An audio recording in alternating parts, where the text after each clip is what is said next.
रोलन के बेटा, रोलन के भाई, बस एगो आशीर्वाद ले बैल बनी रहो सबसे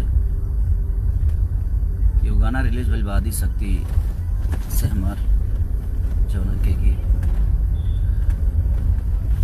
अखिलेश कश्यप से लिखले बनी, श्याम सुंदर म्यूजिक दिले बड़े।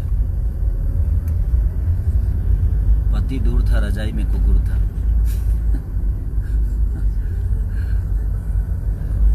ऐसे जी भोजपुरी में बा हमार, बाकी सब हमारे भाई लोग हिंदी में गौले बकरा के। बट रोलन के प्यार बहुत ज़्यादा मिलेला खेसारी लाल यादव के, और हमके रउआ सब पर कहीं ना कहीं फक्र भी रहेला हमेशा, हम हमेशा रही भी कि वो लोग हमारे जीवन के ऐसा सूत्रधार हैं कि शायद एक पल के हम कबू भुला ना पाए।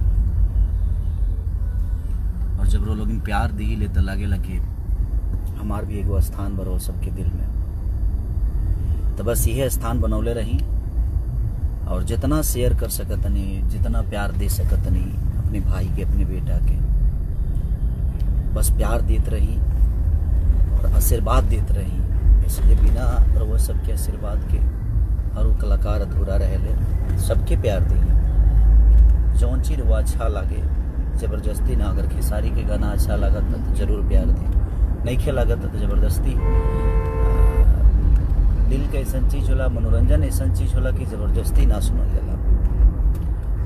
और वो लोग इन मनोरंजन की कोशिश करी, हम लोग सबके मनोरंजन की बेहतर से बेहतर मनोरंजन दी। हम जौन आशा बोलूँ कि हमारे से लागे रहेला ओकरा के कोशिश करी ले कि भरपूर करी हम,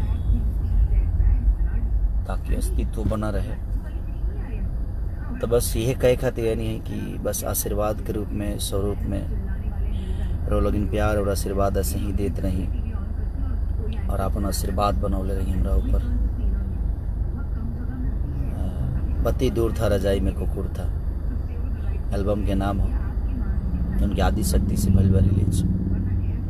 मनोज मिश्रा जी जौन के कंपनी मालिक बने, अखिलेश कश्यप राइटर बने और श्याम सुंदर म्यूजिक दिले बड़ा प्यारा गाना लगा था। हम कम से कम 50 बार सुन ले बने।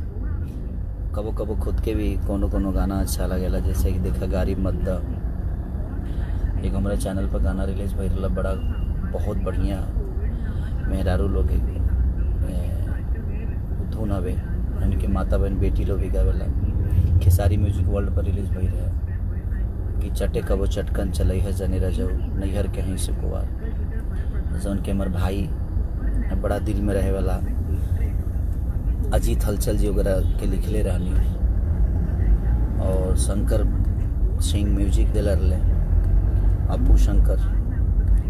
तो सभी परिवार बा हमनी के जौन की बड़ा प्यार दिला हमरा के। सबके ताहे दिल से शुक्रिया अदा करे वो लोग हमारे बारे में सोची ले, हमारा खातिर म्यूजिक बनाई ले। हर कंपनी के आभार प्रकट करब हम कि हर कंपनी हमरा के बड़ा प्यार दिला, बड़ा आशीर्वाद दिला। वेब्स भी आई रहा हमारा, अभी रिलीज होखे वाला बावे बहुत सारा गाना बावे जौन की सोनी म्यूजिक से भी आई रहा हमारा, सोनी इंडिया से। तो कहीं ना कहीं रोलन के प्यार और आशीर्वाद बा और ऐसा ही बनौले रही। कोशिश करता आदमी ऐसी फिल्म शायर लाभे भैया के, तो कहीं ना कहीं हर आदमी के प्यार में बानी हम और आशीर्वाद में बानी। तब बस ऐसा ही प्यार और आशीर्वाद देते रही। पति दूर था रजाई में कुकुर था, तो ऐसे ही प्यार और आशीर्वाद दे रहे हैं। Love you.